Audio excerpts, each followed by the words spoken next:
여러분 안녕하십니까? 오늘도 참으로 좋은 날입니다. 하나님께서 기쁨으로 충만하게 채워주시기 바랍니다.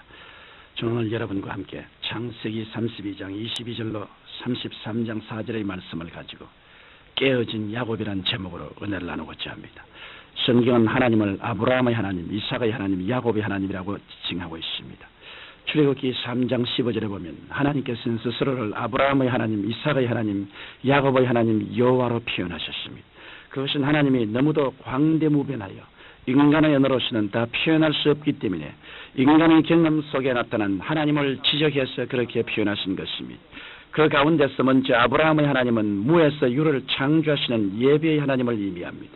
하나님께서는 젖과 꿀이 흐르는 가나안 땅을 준비하시고 갈대아 우르에서 살고 있던 아브라함을 택하여서 그 땅을 약속의 땅으로 주셨습니다.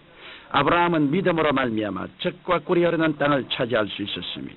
그러므로 아브라함의 하나님은 여호와 이레의 하나님, 즉 예비해 주시는 하나님이신 것입니다. 그 다음 이삭의 하나님은 모든 것을 선물로 주시는 하나님을 가리키고 있습니다. 이삭은 아버지 아브라함이 하나님의 축복으로 받은 풍부한 유산을 고스란히 물러받아서 일평생을 고통과 애씀이 없이 평안히 살았던 사람입니다. 그러므로 이삭의 하나님은 우리를 위해서 예비하시고 준비해 놓으신 축복을 넘치게 부어주신 하나님이신 것입니다. 그러나 야곱의 하나님은 인간에게 시련과 고난을 주시는 하나님이십니다. 많은 사람들이 아브라함의 하나님과 이삭의 하나님은 좋아하지만 야곱의 하나님은 싫어합니다. 왜냐하면 아브라함의 하나님은 예비해 주시고 이삭의 하나님은 축복을 주시나 야곱의 하나님은 환난과 고난을 주시기 때문입니다. 그러나 우리의 신앙생활 가운데 야곱의 하나님께서 역사하지 않으면 우리는 완숙한 신앙인이 되지 못합니다. 오히려 야곱과 같이 시련과 환난을 통해 깨어지고 변화를 받아야만이 하나님의 형상과 모양을 닮은 위대한 신앙인이 될 수 있습니다. 그렇게 될 때 우리는 아브라함의 하나님의 가나안 땅으로 인도함 받고 이삭의 하나님으로부터 넘치는 축복을 받게 되는 것입니다. 그러므로 저는 오늘 야곱이 이스라엘로 변화되기까지 깨어진 과정을 살펴봄으로써 은혜를 나누고자 합니다. 첫째로 깨어지기 전의 야곱은 철두철미 자중심적인 사람이었습니다. 야곱은 목적을 이루기 위해서면 수단과 방법을 가리지 않은 사람이었습니다. 그는 장자권을 탈취하기 위하여 팥죽 한 그릇을 넣고 배고파하는 청에게 흥정을 그는 야비한 방법도 마다하지 않았습니다. 뿐만 아니라 그는 장자에게 주는 축복을 받기 위하여 어머니인 리브가와 짜고서 임종 직전에 있는 아버지 이삭을 속이기도 하였습니다. 그리하여 그는 기어코 아버지 이삭으로부터 장자의 축복을 받아내고야 말았던 것입니다. 그러자 그 사실을 알게 된 에서는 야곱을 죽이려고 했습니다. 이렇게 되자 집에서는 도저히 살 수 없게 된 야곱은 정든 고향 산청을 떠나 외삼촌 집으로 도망을 갔습니다. 그런데 야곱은 외삼촌 라반마저도 속이기 시작했습니다. 그러나 외삼촌 라반도 야곱의 야심을 알았기 때문에 오히려 서로 간에 밀고 당기는 긴장만이 팽팽하게 되었습니다. 이와 같이 야곱의 일생은 자신의 이기적인 욕망을 위해 교활한 꾀로만 이어가는 삶의 연속이었습니다. 그러나 그러한 그에게 다가온 것은 쫓기는 삶이었으며 서로가 속고 속이는 가운데 긴장만이 감도는 평안치 못한 삶이었습니다. 그런데도 하나님께서는 약속대로 그를 축복해 주셨습니다. 그리하여 그가 외산첩집을 떠날 때에는 많은 재산과 가족을 데리고 나올 수 있었습니다. 그러나 하나님께서는 야곱과 같이 인간의 수단과 방법을 의지하고 자기 꾀만 믿는 사람을 가만히 둘 수는 없었습니다. 그래서 하나님께서는 야곱의 그러한 성격을 깨뜨리기로 작정하신 것입니다. 둘째로 야곱은 어려운 시련을 겪음으로써 완전히 자아가 깨어지게 되었습니다. 교묘한 방법으로 자기 재산을 늘린 야곱은 어느 날 밤 그의 가족과 재산을 이끌고 외삼촌 몰래 고향으로 향했습니다. 하나님의 개입으로 인해 용케 외삼촌의 위협을 벗어나게 된 야곱은 이제 중대한 문제에 직면하게 되었습니다. 왜냐하면 오랫동안 원한에 쌓인 형 에서가 자기를 죽이려고 벼르고 있었기 때문입니다. 그러자 야곱은 다시 한번 꾀를 내었습니다. 그리하여 재산과 가족을 앞서 보내어 형의 마음을 풀어버려야 했으나 만약의 경우를 대비하여 자기 혼자만 뒤에 남았습니다.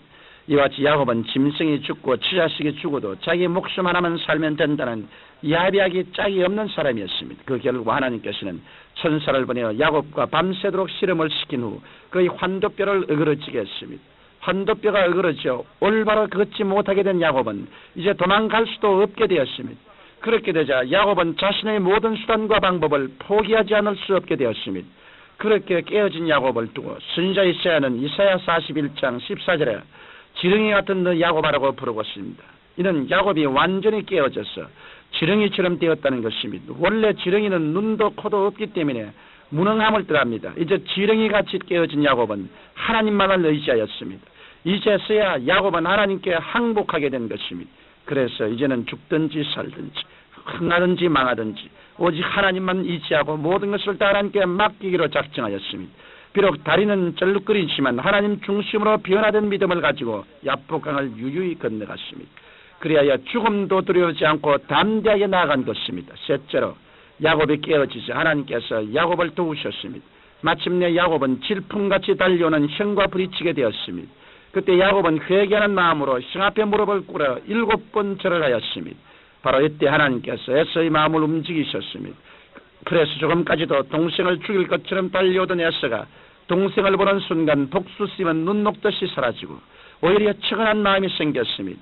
이에 대하여 성경 창세기 33장 4절에 말은 서로 안고 목을 어긋맞추고 그와 입 맞추고 피차 운이라고 기록하고 있습니다.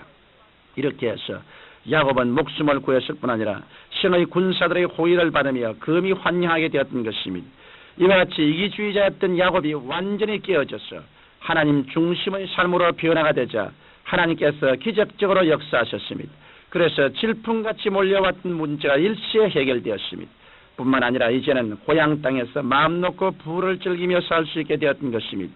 이렇게 야곱에게 역사하시던 하나님은 오늘날에도 우리에게 찾아오셔서 역사하십니다.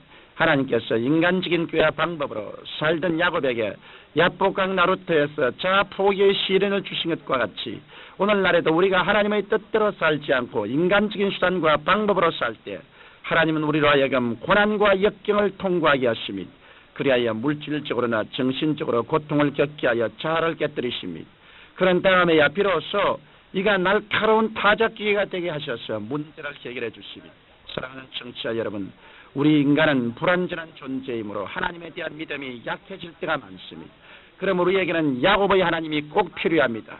그런데 정작 많은 사람들이 환경과 처지가 슬프고 괴로운 때 더욱 슬퍼하며 낭망해버립니다. 그러나 그런 때일수록 우리는 자신의 생활에 잘못된 점이 없는가를 되돌아보아 반성하는 시간을 가져야 합니다. 그리고 마음을 돌이켜 겸비한 자세로 하나님 앞에 회개해야 합니다.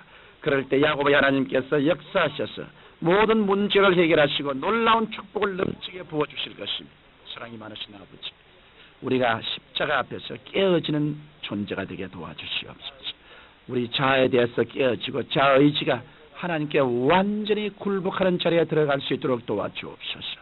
예수님 이름으로 기도합니다.